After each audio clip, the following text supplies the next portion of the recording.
Oke, nah ini adalah contoh-contoh asam lemak tak jenuh yang Ibu coba tampilkan ya. Diingat-ingat lagi, tadi yang dikasih keterangan tak jenuh itu justru malah yang di struktur kimianya rantai karbonnya ini ada ikatan rangkap duanya. Sedangkan kalau dia jenuh justru nggak ada ikatan rangkap duanya atau semuanya tunggal. Nah, ini ada asam miresteoleat, asam palmitoleat, asam sapineat, asam oleat. Nah, di depannya ada kata asam semua. Ya, tetapi ini adalah asam lemak ya. Asam lemak. Jadi ini termasuk ke dalam jenis-jenis lipid. Oke. Di sini juga udah ada keterangan tabelnya contoh asam lemak tak jenuh kita ya. Lanjut. Kita punya yang berikutnya. Kalau dia asam lemaknya jenuh, seperti inilah, jadi nggak ada di karbonnya itu nggak ada rangkapnya. Jadi ditulisnya langsung kayak gini aja karena ikatannya tunggal-tunggal semua. Atau kalau ini kita ambil dari asam arakidat di sini ya, asam arakidat dia punya C, ini C1 ditambahkan 18.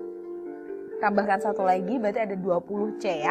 Nah, ini kalau kita lihat di ujung sudut-sudutnya ini itu adalah C isinya ya.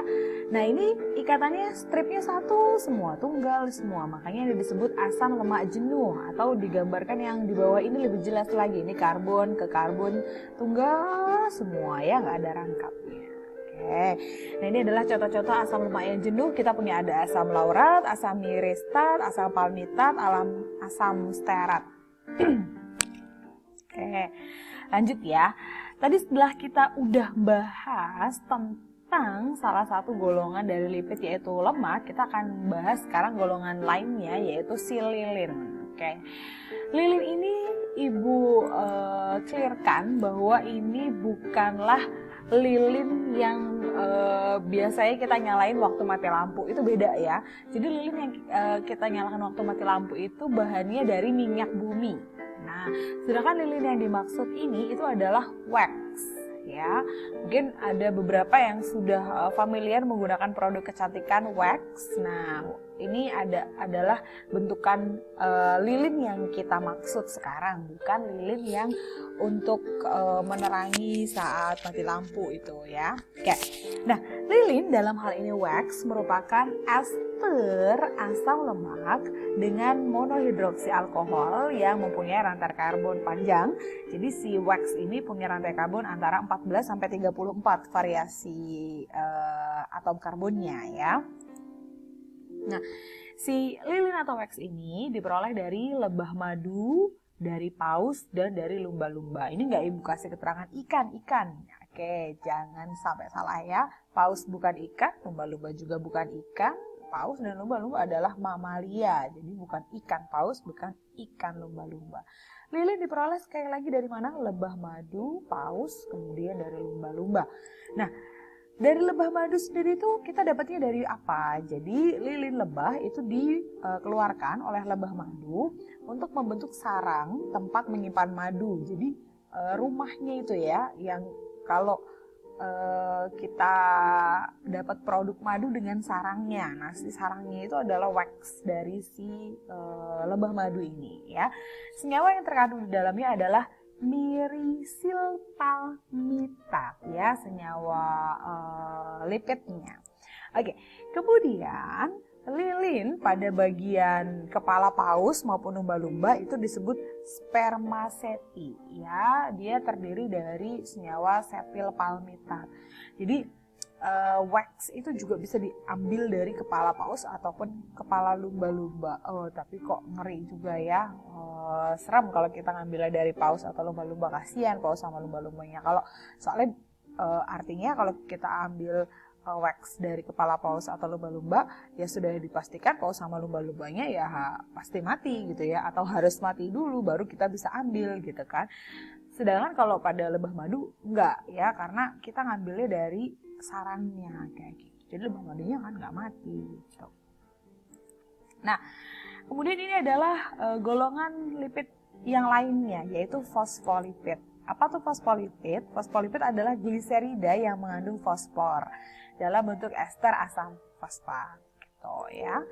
Nah, fosfolipid ini biasanya kita dapati dalam tumbuhan itu paling banyak pada kedelai, ya. Jadi kedelai itu kandungan lemak dalam keadaan fosfolipidnya tinggi, ya.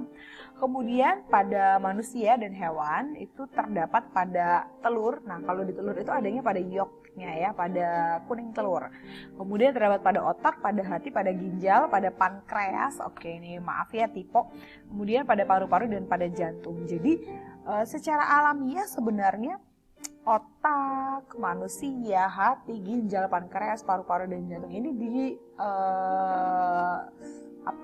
lindungi ya sebenarnya sama fosfolipid ini. Tuh. Oke.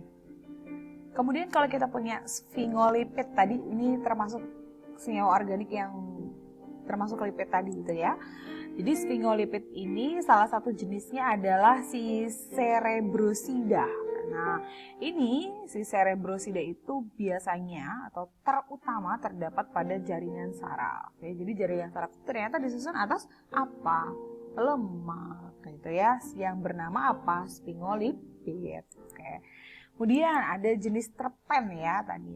Nah, terpen ini adalah molekul senyawa terpen itu umumnya terdiri dari kelipatan 5 atom karbon. Jadi biasanya ciri khas terpen itu atom karbonnya 5 atau kelipatan 5 ya, 5, 10, 15, 20 dan seterusnya.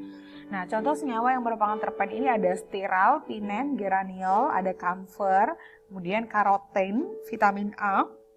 Jadi vitamin A itu ternyata termasuk ke dalam ini ya, lipid. Tuh. Kalau kalian ingat dulu waktu kecil, waktu SD mungkin ya dapat vitamin A ya. Ini vitamin A, terus kemasannya kayak minyak ikan, aromanya juga kayak minyak ikan ya itu. Jadi vitamin A itu juga bisa didapatkan dari minyak ikan, gitu. Karena vitamin A itu ternyata adalah terpen. Nah, terpen itu adalah senyawa organik yang punya sifat mirip lemak, makanya masih termasuk ke dalam lipid itu tadi, gitu ya. Nah, selain ada karoten, vitamin A juga ada fitol dan squalen. Kemudian ada steroid. Nah, ini yang jenis senyawa organik yang termasuk lipid paling akhir tadi ya. Nah, steroid itu ada beberapa jenis. Kita ada kolesterol, itu jenis steroid, hormon kelamin, egosterol, dan asam-asam empedu. Jadi kita dapat pengetahuan baru nih bahwa hormon kelamin, progesteron, testosteron itu adalah jenis lipid. Oke. Nah, kita lihat. Yang pertama kita bahas ini steroid dari kolesterol dulu. Kolesterol itu terdapat pada darah, pada empedu, kelenjar adrenal ya, yang pada bagian luarnya dan jaringan saraf ya. Jadi dia tempatnya ada di situ.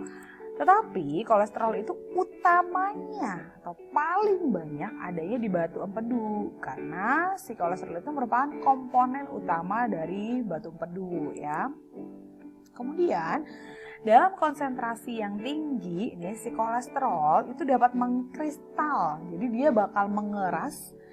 Terus nanti wujudnya tidak berwarna, tidak berbau, terus titik leburnya tinggi sekitar 150 sampai 151, ini maksudnya derajat Celcius. Nah, titik lebur itu titik leleh. Bayangkan ya, baru bisa meleleh di 150 derajat Celcius. Waduh, jadi susah banget meleleh ya. Artinya kalau si kolesterol itu dalam kadar yang tinggi di dalam tubuh, dia akan mengkristal dan susah untuk melebur kembali karena titik leburnya kan tinggi gitu.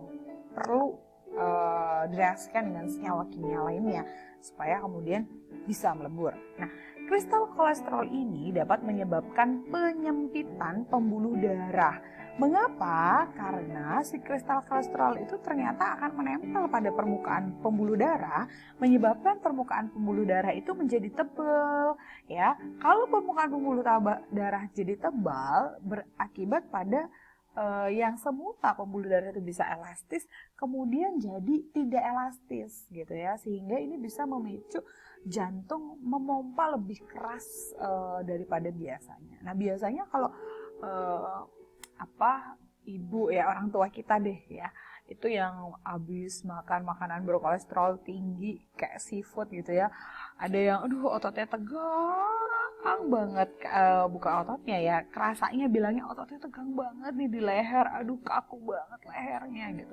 Terus ketika dicek, kolesterolnya tinggi kayak gitu. Nah itu adalah efek juga dari kolesterolnya mengkristal gitu, karena terlalu tinggi kadarnya di dalam tubuh. Nah itu tubuh memberi tanda gitu ya kepada dirinya gitu, untuk ngasih tanda warning, ini kolesterolnya naik nih kayak gitu. Jadi pasti di leher di mana gitu ya terasa kaku-kaku, sakit. Nah itu ciri-ciri kolesterolnya tinggi gitu.